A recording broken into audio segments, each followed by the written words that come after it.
Swallow and the Serpent. A swallow, returning from abroad, and ever fond of dwelling with men, built herself a nest in the wall of a court of justice, and there hatched 7 young birds. A serpent, gliding past the nest from its hole in the wall, ate up the young unfledged nestlings.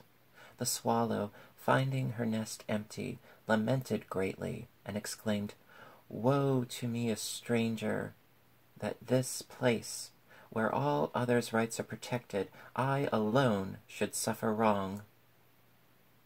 Do not place too great confidence in outward form. The brother and sister. A certain man had 2 children, a boy and a girl. The lad was a handsome young fellow, but the girl was as plain as a girl can well be. The sister, provoked beyond endurance by the way in which her brother looked in the glass, and made remarks to her disadvantage, went to her father and complained of it. The father drew his children to him very tenderly and said, "My dears, I wish you both to look in the glass every day. You, my son, seeing your face is handsome, may care not to spoil it by ill temper and bad behavior. And you, my daughter, may be encouraged to make up for your want of beauty by the sweetness of your manners and the grace of your conversation.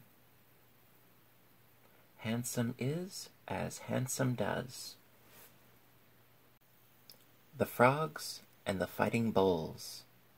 A frog one day, peeping out of a marsh, saw 2 bulls fighting at some distance off in the meadow. "Alas, my friends," cried he to his fellow frogs, "whatever will become of us?"